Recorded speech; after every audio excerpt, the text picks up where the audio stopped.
Now, what is transference?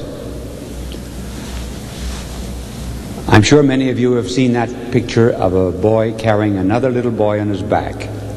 And he said, he's not heavy, he's my brother. That is transference. Now, our blessed Lord transferred 3 evils to himself.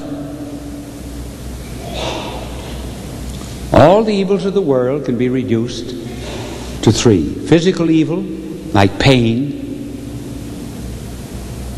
Mental evil, like being mentally handicapped. Moral evil, like guilt or sin. Now let's follow the life of our Lord and see how he transferred ills to himself.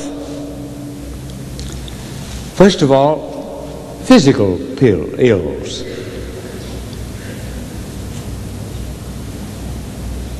We read in the Old Testament prophet Isaiah, and Matthew repeats it, that our blessed Lord took upon himself our sicknesses and our illnesses. Was our Lord ever sick? Very likely not. And why? Well, because our Lord never gave to man any power to do anything to him until the time of his passion. The moment he said now, as he went into the garden, then men could do to him as they willed.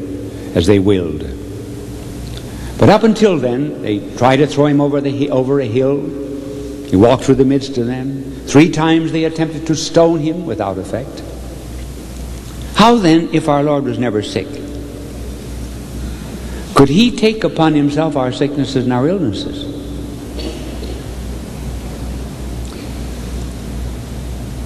By deep sympathy. Now, when you little children were very small, much smaller than you are now, you had tummy aches, and you had croup, and your mother was worried. Your mother suffered far more than you did because she understood your suffering. A mother suffers more than a delinquent daughter. And our blessed Lord, therefore, when he came to the blind and the deaf and the paralyzed and the leper, he so loved them that pain was transferred to himself.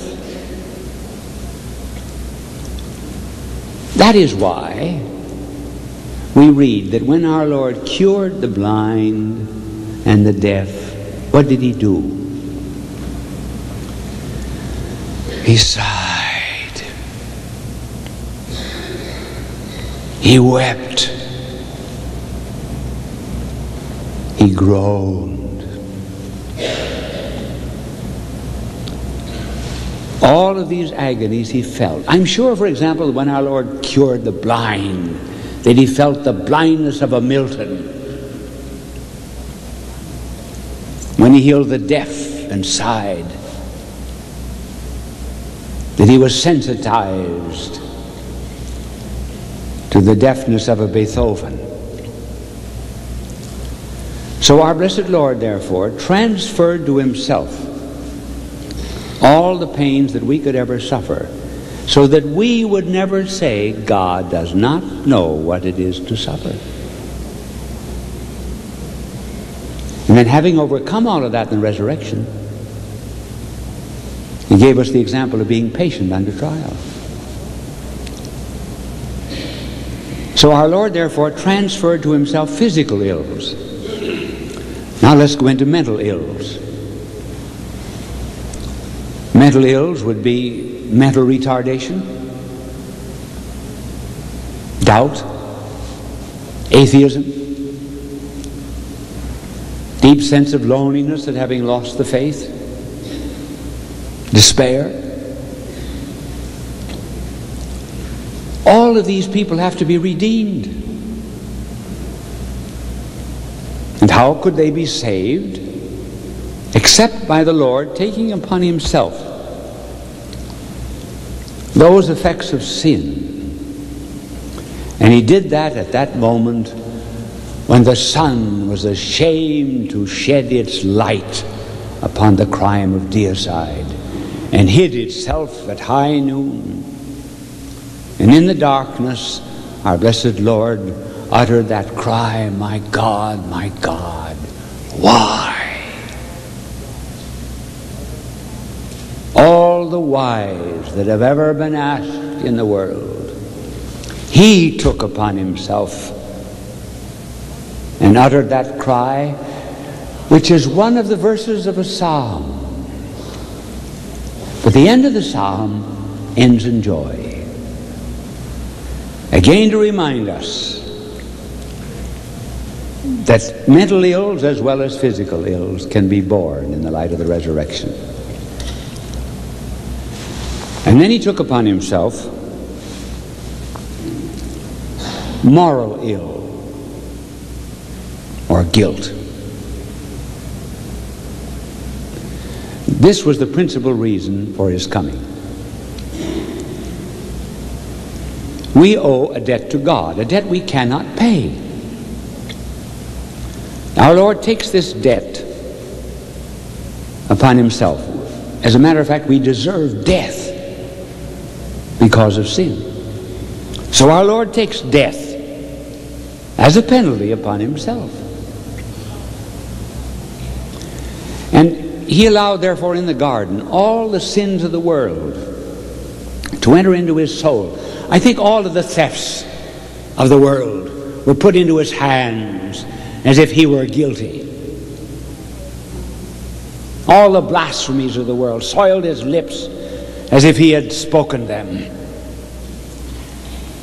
And the agony of that guilt, being innocent, was so great that it brought from out of his body drops of blood falling upon the crimson olive roots of Gethsemane, making the first crimson rosary of redemption. And then on the cross,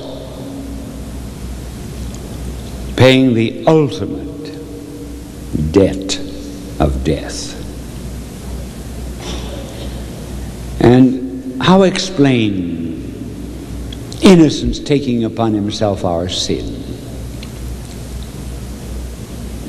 Well, let us go to the Burma Road, World War II. A number of Japs had prisoners under their custody, and at the end of the working day, the Japs noticed that a shovel was missing. They gave an order that unless the shovel was returned within 5 minutes, 10 men would be shot. At the end of 3 minutes, no one admitted the guilt. Then one man stepped forward and he was beaten to death. When they got back to the camp, they found all the shovels.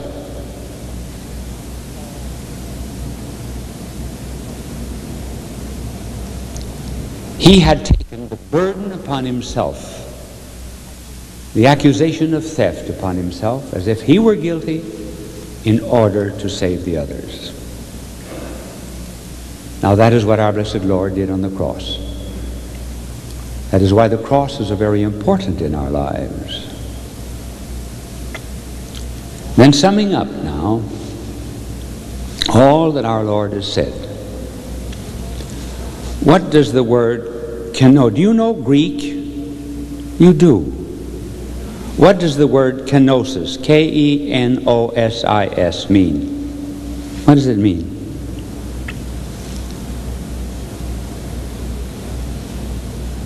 Empty. That's right. Huh? Empty. Making himself nothing. Our Lord emptied himself, made himself nothing. That's what it means.